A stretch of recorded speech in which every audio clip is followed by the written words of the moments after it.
Hello बच्चों, welcome to biohack. NEET প্রস্তুতির জন্য বাংলা ইউটিউব চ্যানেল। তো নিট 2025-এ আমাদের ওয়েস্ট বেঙ্গলের ক্ষেত্রে একটা গুরুত্বপূর্ণ ভিডিও নিয়ে তোমাদের কাছে চলে এসেছি। তোমরা অনেকেই হয়তো জানো, কিছুদিন আগেই কিন্তু আমাদের হাইকোর্টের নির্দেশে ওয়েস্ট বেঙ্গলের ক্ষেত্রে 2010 সালের পর যে 77টা নতুন জাতি তাদেরকে ওবিসি এর নাম করে যে ঢোকানো হয়েছিল ওবিসি ক্যাটাগরির মধ্যে, সেটা কিন্তু পুরোপুরি ক্যান্সেল হয়ে গেছে। সেই কারণে এইবার মানে নিট 2025 সালে কোনো রকম ওবিসি এ রিজার্ভেশন কিন্তু থাকছে না। এটা কিন্তু তোমরা স্পষ্টভাবে জেনে নাও। এতদিন পর্যন্ত মানে 2010 সাল থেকে 2024 সাল, এই 14 বছর ওবিসি এ রিজার্ভেশন আমাদের ওয়েস্ট বেঙ্গলে ছিল, যেটা ভারতবর্ষের অন্য কোনো রাজ্যে কিন্তু ছিল না। শুধু মেডিকেলের ক্ষেত্রে নয়, সমস্ত সরকারি চাকরির পরীক্ষা বলো বা পরীক্ষা বলো, সব ক্ষেত্রেই ওবিসি এর নামে 77টা নতুন জাতি যাদের ঢোকানো হয়েছিল তারা কিন্তু এতদিন রিজার্ভেশন পেয়ে আসছিল। তাহলে এতদিন পর্যন্ত মানে 2010 থেকে 2024 সাল পর্যন্ত আমাদের ওয়েস্ট বেঙ্গলে রিজার্ভেশনটা কীরকম ছিল সেটা যদি আমরা একবার দেখে নিই, তাহলে আমরা দেখতে পাবো জেনারেল ক্যান্ডিডেট মানে ইউআর বা আনরিজার্ভড তারা পেত 42% রিজার্ভেশন, ওবিসি এ পেত 10% রিজার্ভেশন, ওবিসি বি মানে 2009 সালের আগে পর্যন্ত যারা ওবিসিতে ছিল তারা পেত 7%, এসসি 22%, এসটি 8%, ইডাব্লিউএস 10% এবং ফিজিক্যাল হ্যান্ডিক্যাপ্ট তারা ছিল 3%। তো এইটা 2010 থেকে 2024 সাল পর্যন্ত পেত। তো 2025 সালে এই ওবিসি এ যে সার্টিফিকেট রিজার্ভেশন ক্যান্সেল হয়ে যাওয়ার পর, সেক্ষেত্রে ওবিসি এর যে টোটাল পার্সেন্টেজ অফ সিট মানে রিজার্ভেশনটা পুরোপুরি শিফট হবে জেনারেলে। তো 2025 সালে এখন এই মুহূর্তে আমাদের ওয়েস্ট বেঙ্গলের রিজার্ভেশনের যে ছবি সেটা হলো, জেনারেলদের ক্ষেত্রে আগে ছিল 42, 10% বেড়ে 2025 থেকে হচ্ছে 52%। ওবিসি এ রিজার্ভেশন থাকছে না। ওবিসি বি আগের মতোই 7% থাকছে, এসসি আগের মতোই 22%, এসটি আগের মতোই 8%, ইডাব্লিউএস 10% এবং ফিজিক্যাল হ্যান্ডিক্যাপ্ট 3%। নিট 2025-এর ক্ষেত্রে কিন্তু এই রিজার্ভেশনগুলো থাকছে। তাহলে সেক্ষেত্রে তোমরা দেখতে পাচ্ছ যে ডাইরেক্ট 10% ওবিসি এর যে রিজার্ভেশন সেটা কিন্তু জেনারেলে শিফট হয়ে যাচ্ছে।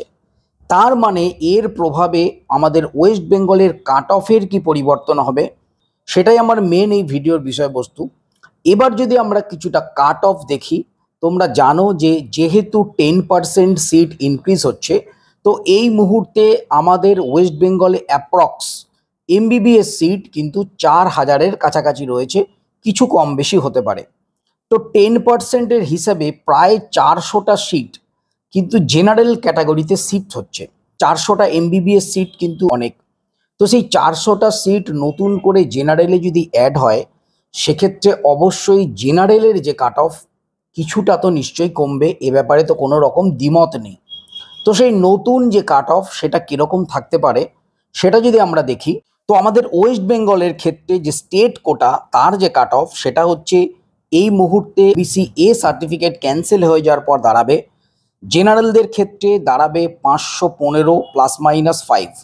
এর আগে কিন্তু আমি বলেছিলাম সেটা 520 হবে। যেহেতু 400টা সিট নতুন করে বাড়ছে, সেই কারণে কিন্তু এই যে নাম্বার কাট অফের যে নাম্বার জেনারেলদের ক্ষেত্রে কিন্তু 5 থেকে 6 নাম্বার কিন্তু কমবে।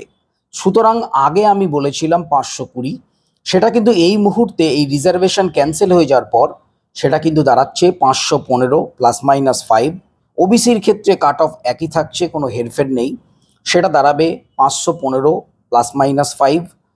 ইডাব্লিউএস এর ক্ষেত্রে দাঁড়াবে 490 ±5, এসসির ক্ষেত্রে দাঁড়াবে 410 ±5, এসটির ক্ষেত্রে 250 ±5 এবং ফিজিক্যাল হ্যান্ডিক্যাপ 140 ±5।